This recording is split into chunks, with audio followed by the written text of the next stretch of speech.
Welcome to Lifestyle Solopreneur, the community for entrepreneurs who put lifestyle first. Join your host, Flavia Barris, as she interviews successful lifestyle solopreneurs and shares ideas to help you find the perfect balance between lifestyle, business, and self.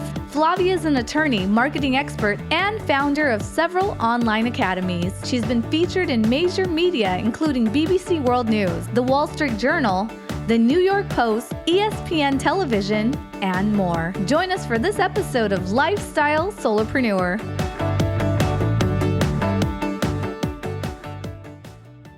Hey, Lifestyle Solopreneurs. Today we get to speak with Marc. He is the founder of two successful e-commerce brands. Going from the corporate world to transitioning from a solopreneur life, Marc bootstrapped his way to financial and solopreneur success. He grew a long-standing issue at his family home into a multinational safety brand. Welcome to the show, Marc. Thank you. Thank you for having me. I appreciate it. It's great to have you. I love people with your kind of story. That is true entrepreneurship, turning an issue that you see into a business. So tell us a little bit, what was that journey like? How did you end up where you are now? Sure. There's a lot of ways to preface that. I guess I'll start to say back in I graduated college and at the beginning of the Great Recession, and to actually get my footing in the corporate world, it took a long time. I was growing up in the real estate boom of the mid 2000s, or in college then. And so everyone was the economy was so good, people were dropping out of college to take high paying jobs in real estate. And by the time I graduated, there was nothing.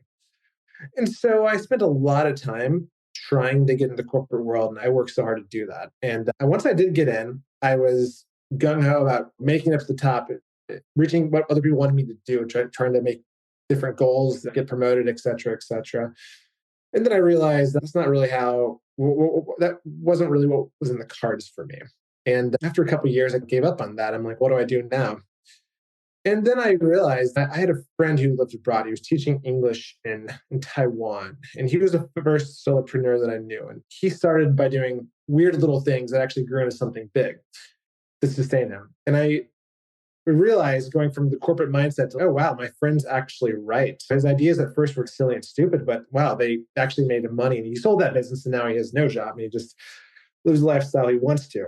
So that really got me started on the solopreneur track, realizing there are different options out there. It took a while to get to that point, though. And then once I did that, the next thing was what to do. And I looked hard for a lot of things: real estate, day trading. And I settled on e-commerce because this is 2016, because Amazon FBA was all the rage then. It was the Wild West there. And so I want to do e-commerce starting with Amazon FBA because it was very automated. You had an audience. You didn't have to find an audience. You didn't have to find customers. Amazon had all of that. Today is very different. I wouldn't recommend that today, but then it was definitely the way to go. And so the next thing was, what do I sell? How do I do something? And I didn't know where to start at. No idea.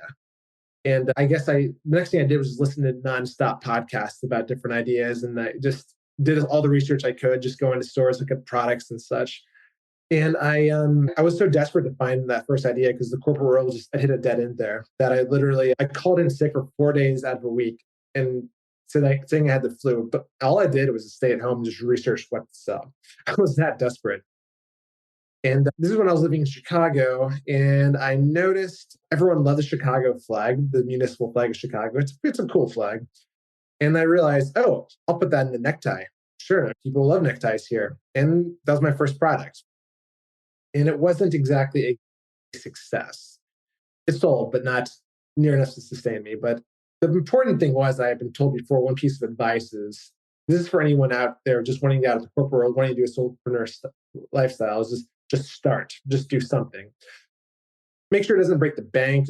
Don't do something that everyone else is doing, but just start, because you learn so much from that process. And that's what I did. I learned a lot from that process. And ties went to bandanas, and eventually went to hats. And International Tie, which is that first brand, it only does hats today. Still does very well. And it does flag themed hats and flags from all over the world, all over the country and cities, and put them into many different color hats. And it's doing pretty well still. But to back up a little bit, through this process of learning how to build a brand that way through e-commerce, it was like music noise in the background when I was building the whole apparel international tie brand. But every time I went and visited my parents, they were just, my mom was complaining nonstop about my younger brother sneaking in the fridge and eating food late at night. My youngest brother has Down syndrome, and the trademark of individuals with Down syndrome is pretty much they're very set in their ways, and they like to eat. When they like to eat, have a snack, though, sometimes they have a tendency to gorge on it to extremes. There's many documented cases of individuals with Down syndrome gorging on snacks and food they shouldn't have to death. It's not that uncommon. I don't know the exact statistics about it. I know a couple cases secondhand, but my point is it's very dangerous.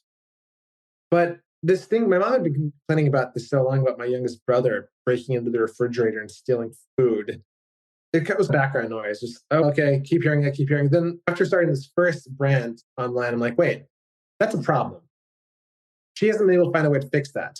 Because the best way to start a brand is to structure on fixing a problem.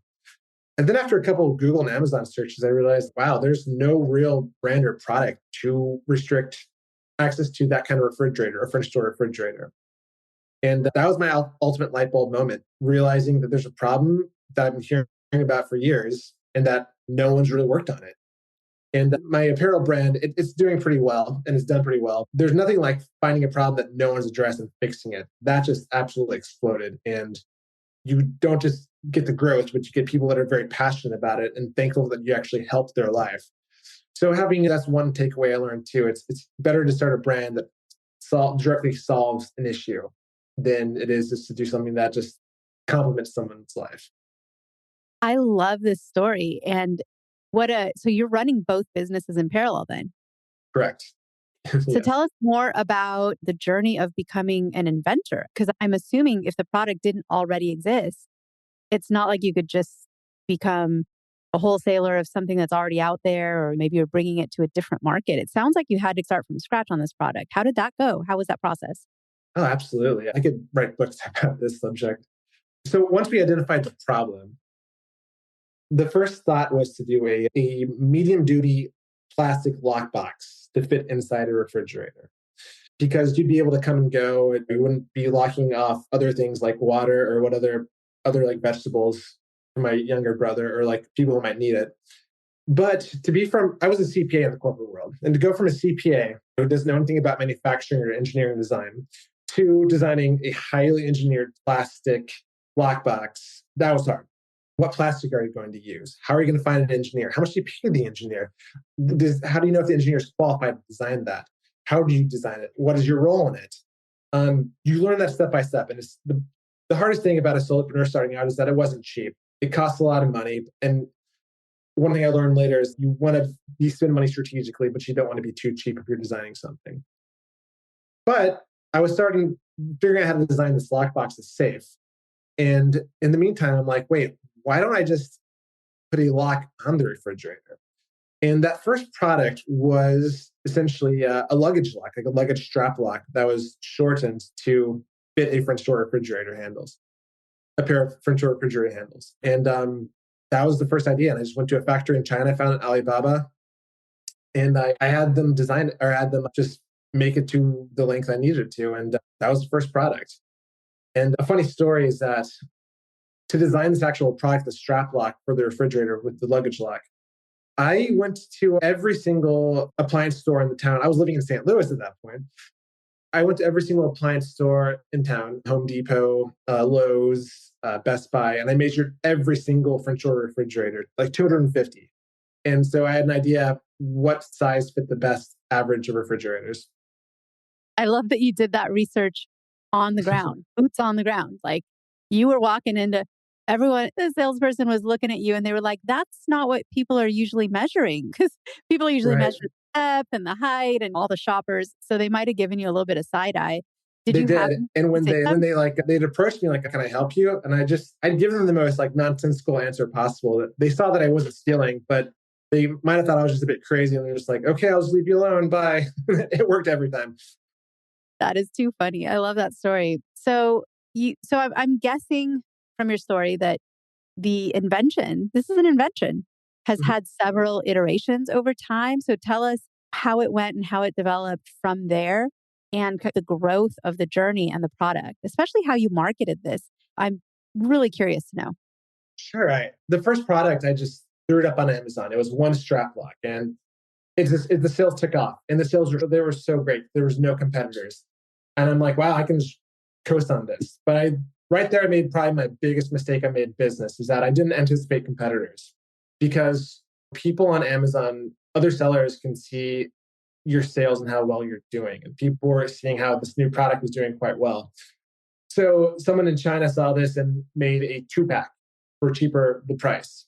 And I had all this inventory for a 1-pack. And my mistake was thinking, oh, I'll sell all this 1-pack before I go transfer to 2-pack, which was the wrong move. I should have made it 2-pack immediately and started competing.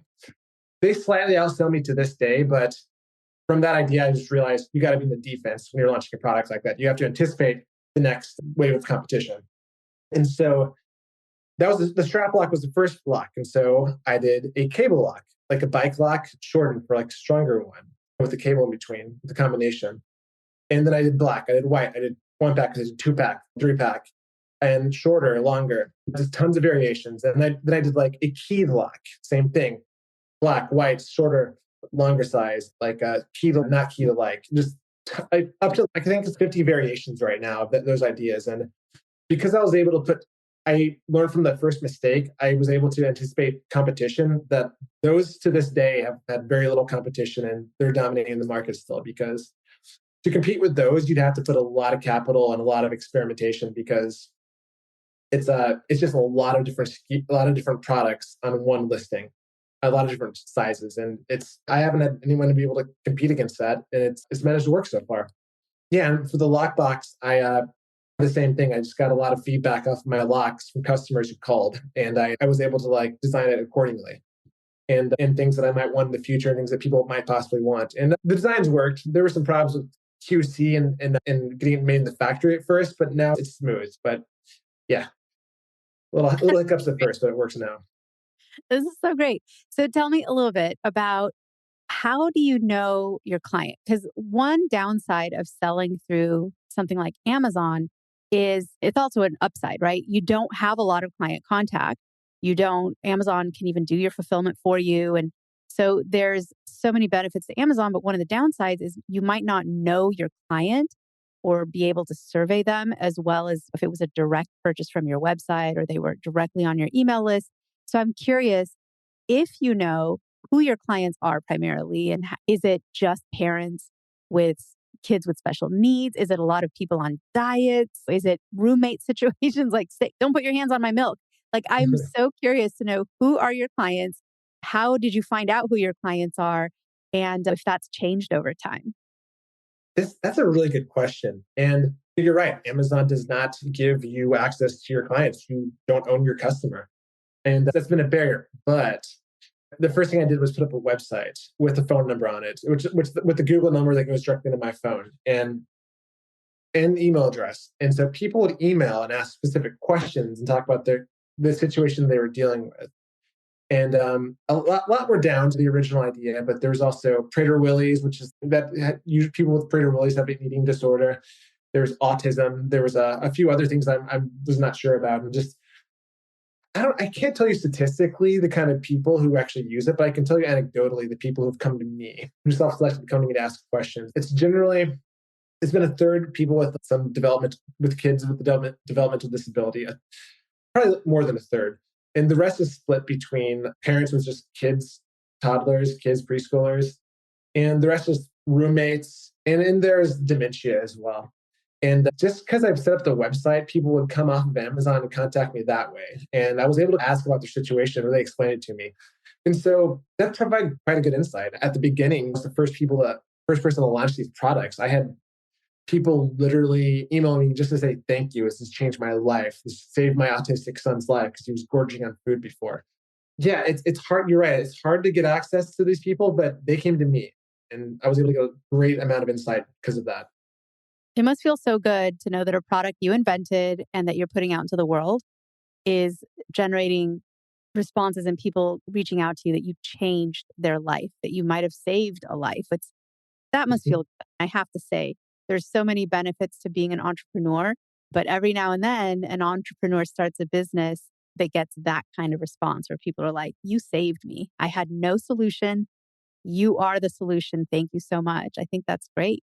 So, Oh, thank what's you. next for you? Where are you going to start or invent something else? Did the bug bit you and now you really are a true inventor where you want to go in 10 different directions?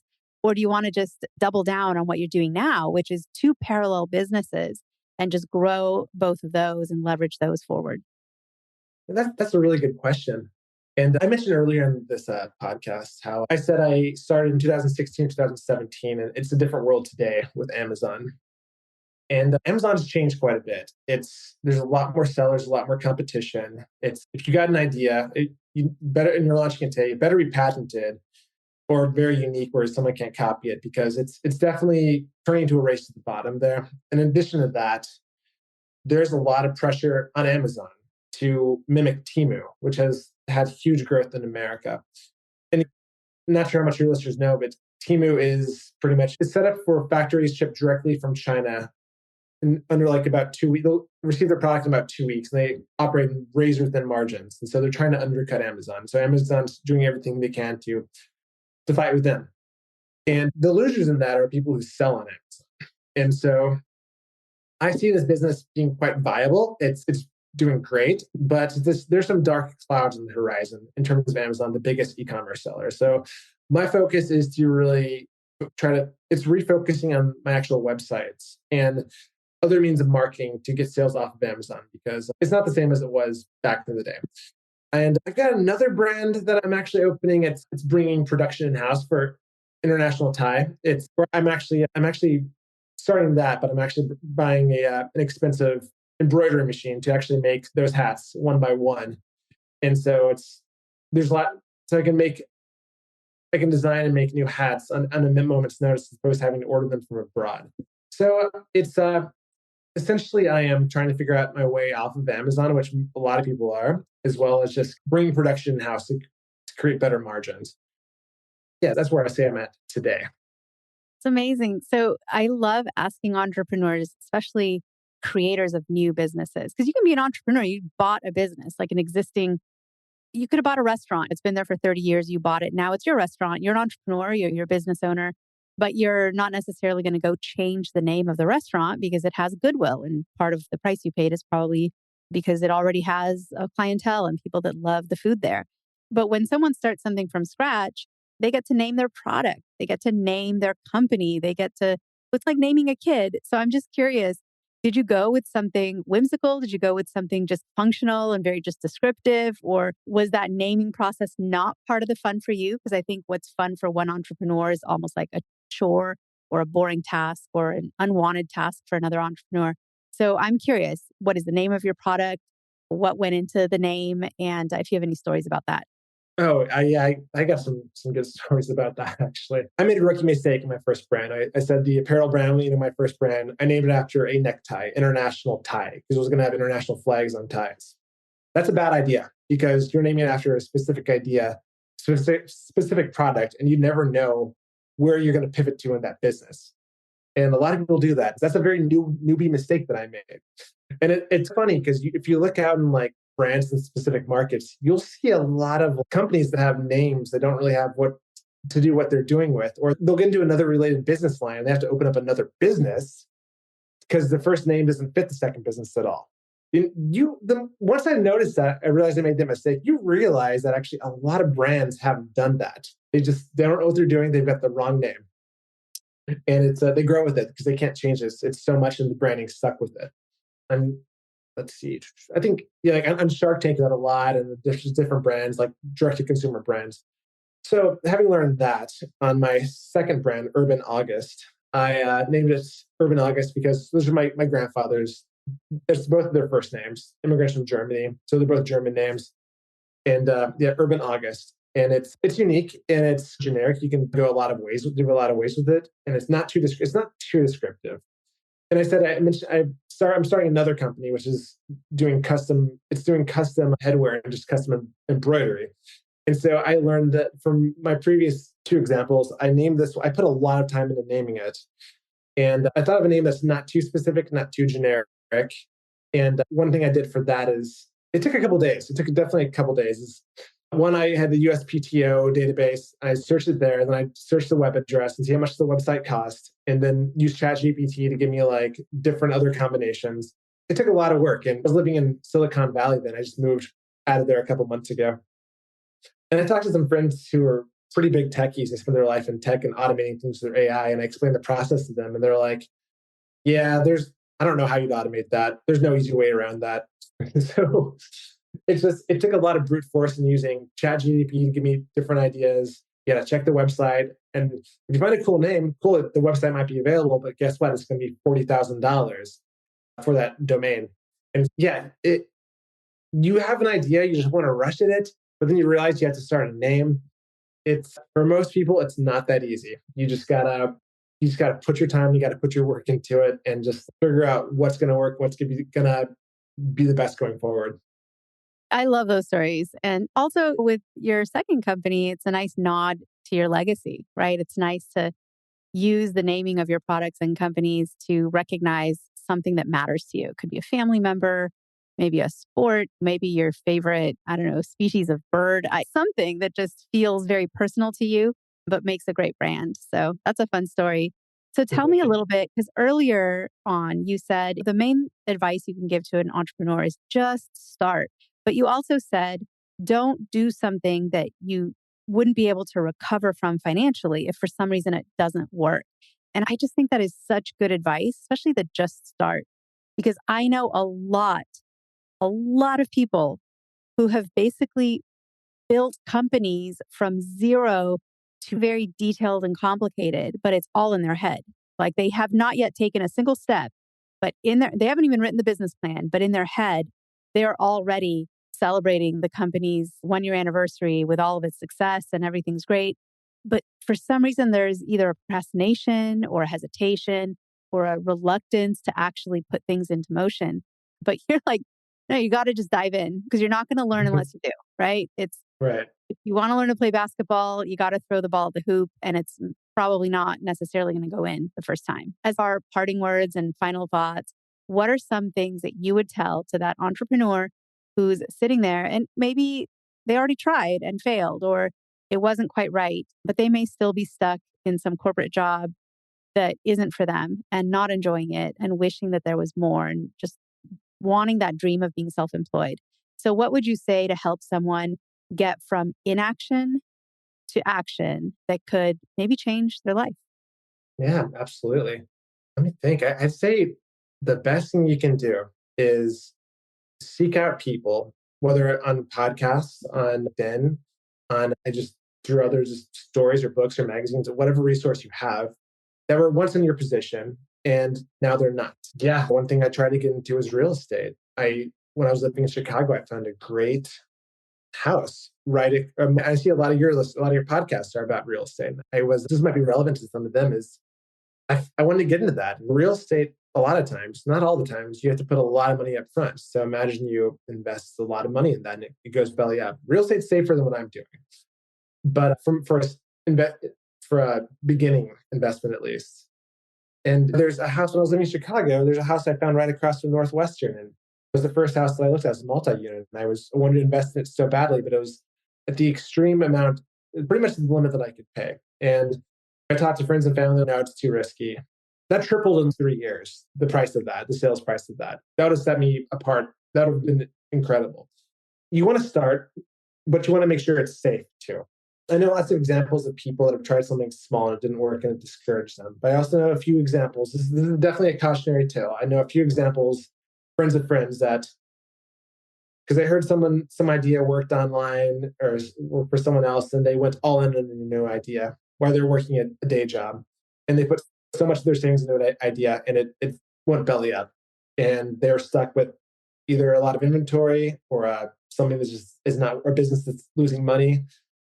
So I'd say for your first investment, if you're in the corporate world and if you're trying to get out, start, but make sure it's safe. My first investment in neckties was $3,000. And to me, then was a lot of money. And it got to the point where I spent so much money on my credit card and different bills each month with my business that I can pay my mortgage a lot of months out of the year with those points.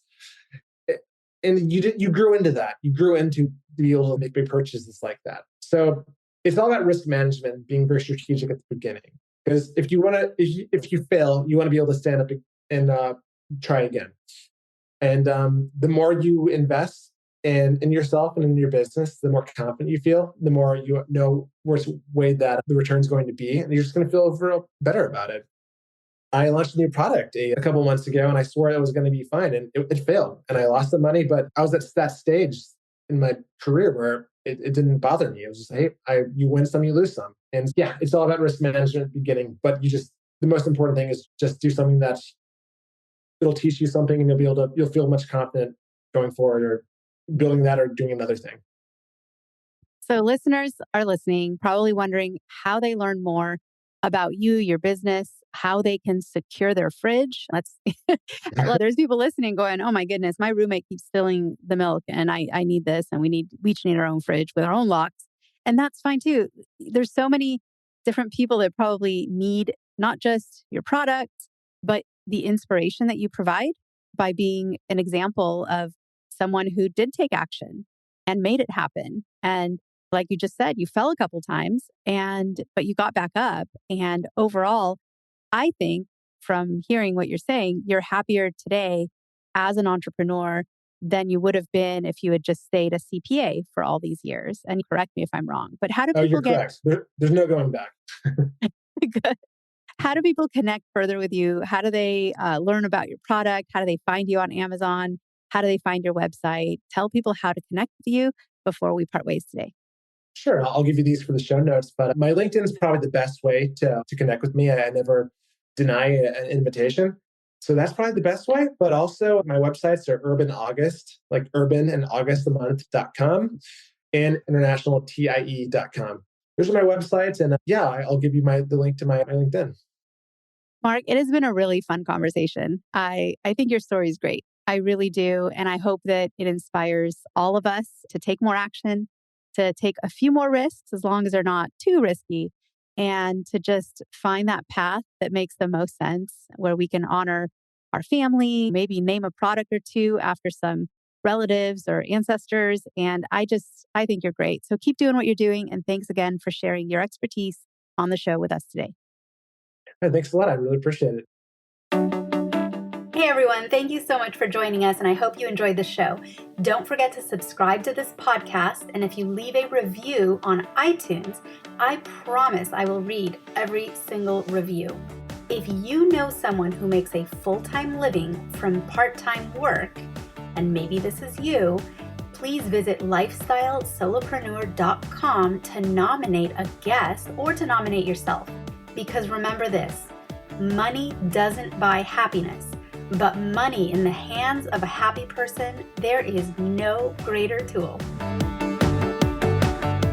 Today's episode was brought to you by the Get Shift Done program. It's a lifestyle-changing online class to help you define your business and lifestyle ambitions, and to set goals in a way you've never experienced before. This class will 10x your daily productivity with methods that will blow your mind. And if you use the coupon code podcast, the class tuition is 99% off. Visit GetShiftDone.com to enroll today.